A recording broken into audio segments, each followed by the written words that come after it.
Pencapaian akademik Bahlil Lahadalia sebagai doktor di Universitas Indonesia menimbulkan kontroversi, antara lain datang dari statement nyinyir Oki Madasari yang mempertanyakan bahwa Bahlil Lahadalia adalah doktor abal-abal. Apakah analisis filsafat dapat menolong kita untuk mencermati pernyataan-pernyataan kritis yang ditujukan kepada kompetensi seorang Bahlil Lahadalia yang dipertanyakan kemampuannya menyelesaikan riset doktoral selama 1 tahun 8 bulan sampai 2 tahun hingga ia diuji untuk mencapai derajat gelar S3 di Universitas Indonesia.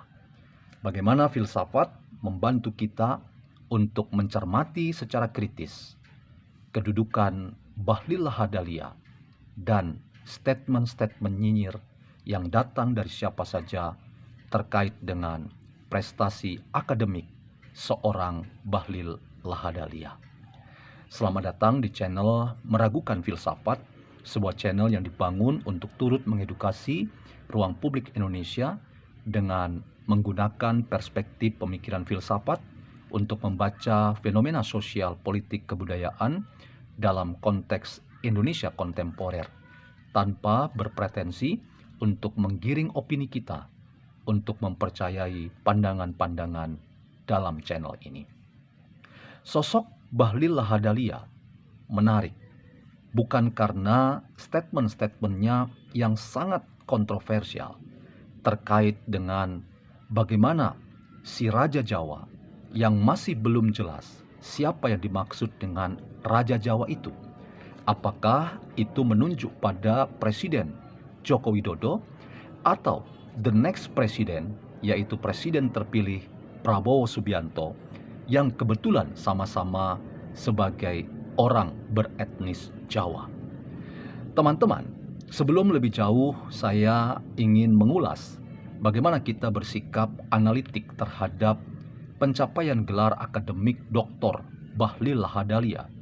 Izinkan saya mendiskusikan sebuah buku yang berjudul Kepemimpinan Karismatik, yang merupakan studi terhadap kepemimpinan karismatik Presiden pertama Indonesia Soekarno, yang ditulis oleh Ayub Ranoh dan diterbitkan oleh penerbit BPK Gunung Mulia Jakarta pada tahun 2011.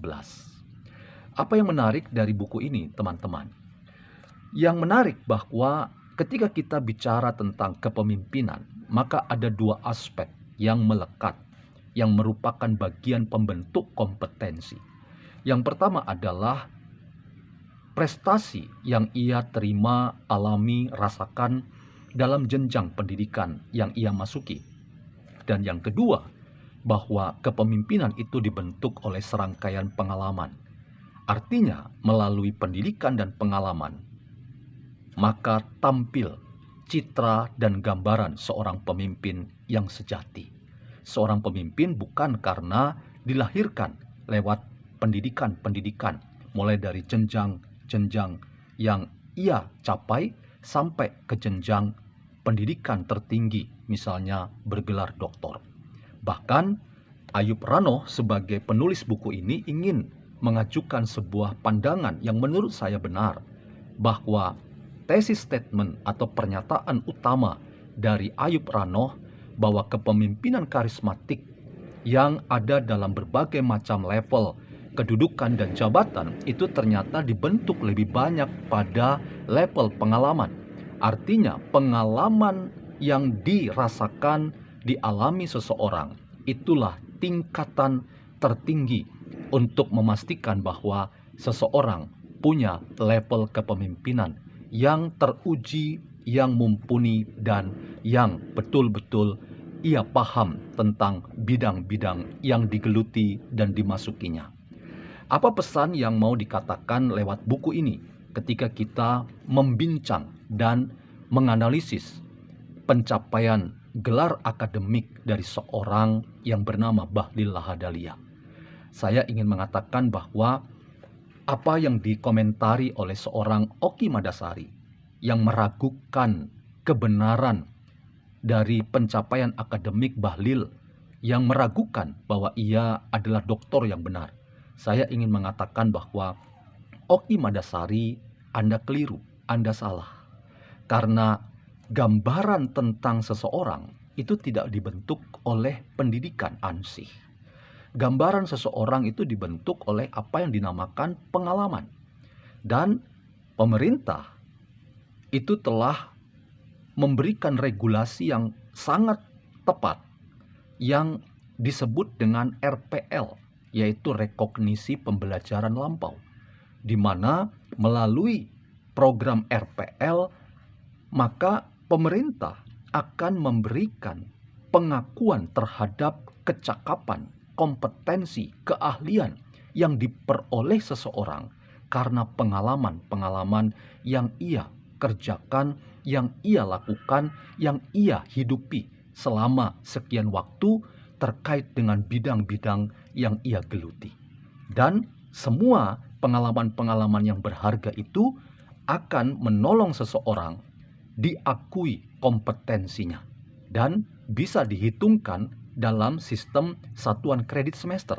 Dan ketika diakui sistem kredit semester, seseorang yang ingin mencapai jabatan akademik atau kedudukan akademik tertentu, baik S1, S2 maupun S3, seseorang itu tidak harus memulai dari nol.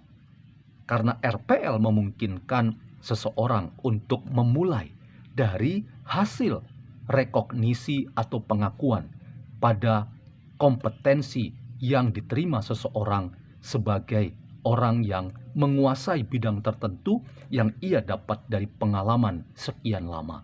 Jadi, dalam konteks doktor yang diterima oleh Bahlil Lahadalia dari Universitas Indonesia, saya mau mengatakan bahwa apa yang dilakukan oleh UI itu tidak salah. Bahkan kita harus mengakui bahwa apa yang dikerjakan oleh pemerintah dengan melahirkan regulasi RPL itu menolong banyak orang yang tidak punya kesempatan dan waktu. Oleh karena apa? Oleh karena berbagai macam bidang keahlian jabatan yang ia tekuni sekian waktu, sehingga ia tidak punya kesempatan untuk menggali ilmu di bangku-bangku kuliah. Seperti yang kita bayangkan atau yang Oki bayangkan, bahwa orang harus punya waktu yang banyak untuk bisa mencapai derajat akademik di level jabatan doktor. Karena itu teman-teman, jangan ragu dengan apa yang dilakukan oleh Universitas Indonesia. Bahkan saya ingin mengatakan, prestasi akademik seorang Bahlil Lahadalia itu sangat berbasis pada apa yang sebenarnya ia harus terima. Karena seorang Bahlil yang malang melintang dalam berbagai macam kapasitas dan jabatan, dan pengalamannya dalam dunia politik dan ekonomi di tingkat daerah maupun nasional, harusnya sudah sewajarnya ya pengalaman itu direkognisi, diakui sebagai bagian dari proses studinya ketika ia mendapat kesempatan untuk studi di Universitas Indonesia. Jadi, maaf, Oki Madasari, Anda keliru. Dan apa yang dilakukan oleh Universitas Indonesia ketika membuat panggung dan proses yang wajar dari Bahlil Lahadalia untuk mempresentasikan hasil penelitiannya dan diberi gelar doktor, rasanya itu pantas-pantas saja untuk diterima oleh seorang Bahlil Lahadalia. Karena itu teman-teman, berbagai macam cibiran dan pernyataan nyinyir yang bernada sangat negatif dan tendensius ingin menyerang sosok yang bernama Bahlil Lahadalia tidak beroleh kekuatan, malah harus kita katakan itu menunjukkan bahwa banyak orang dan orang-orang seperti Oki Madasari, Anda tidak paham dengan dunia akademik yang memberi rekognisi lewat pengalaman-pengalaman pembelajaran yang tidak selamanya itu harus diartikan sebagai duduk di bangku-bangku kuliah.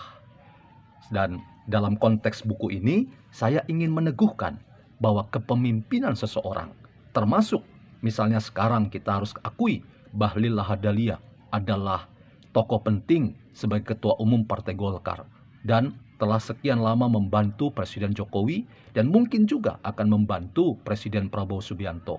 Pengalamannya yang malang melintang, itulah kekuatan dari seseorang yang ahli di bidang tertentu. Dan setiap lembaga akademik harusnya melihat itu sebagai bagian dari kecakapan seseorang.